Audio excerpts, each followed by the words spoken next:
Hey guys, what's up? This is my review of the new Airzone Panther. It's the same as the Busby Panther, however, it's the Toys R Us version. So I'm going to do a quick unboxing review of it, and I'll let you know what I think of it.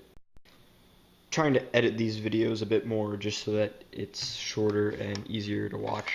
So I'm just going to be doing a bit more cutting here and there with my clips. So basically this is the Airzone Panther.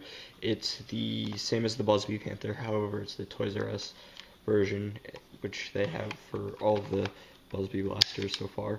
It is a gray and black paint job, which I like better than the original green and blue paint job.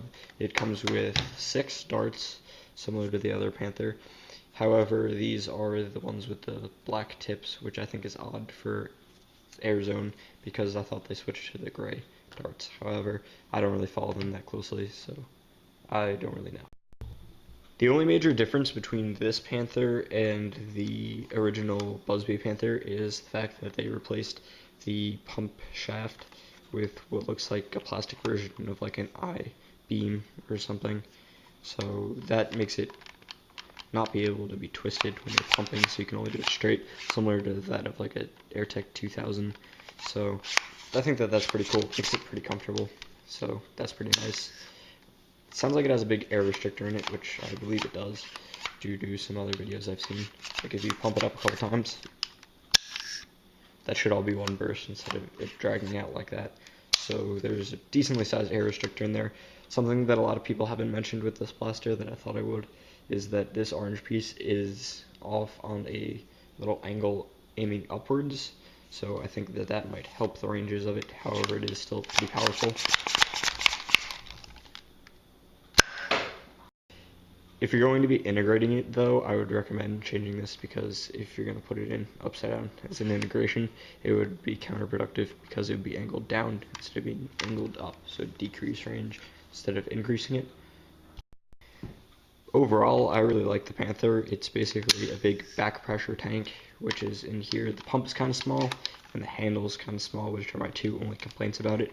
However, I think it's still pretty comfortable, even with the pinky hanging off there. Some people like to hold it like this, however, I don't find that to be as comfortable. I'd rather have my pinky just kind of chilling there. The pump's also a little bit small, the grip in the front. As you can tell, my hands are pretty decently sized, and it kind of dwarfs this little handle. So if you're going to make it into a usable primary type blaster, I would definitely replace the pump as well as potentially the handle. However, as a backup shot that's not going to be really used as much, this is fine.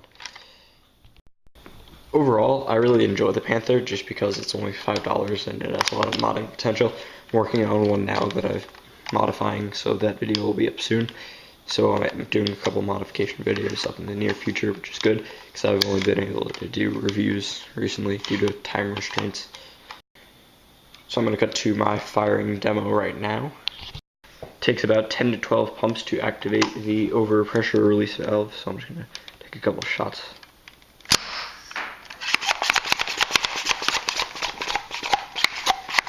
You hear the overpressure release valve kicking in.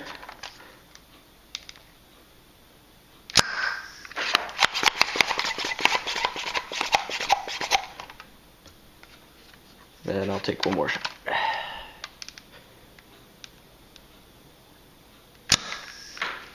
Overall, I'd say it's getting about 40 or so feet, which is pretty good for the heavy air restrictor that's in it and it being in stock form. Final thoughts on the Panther are, if you don't have one, I don't know what you're waiting for. Overall, I originally wasn't expecting too much from these little guys because they're only $5. However, they are pretty fun and they are a lot of fun to play with. So, modification guide coming up soon. Let me know what you think of the shorter video style. I'm just messing around with some different techniques here. So let me know what you think in the comments down below. Thank you for watching, and I hope you enjoy.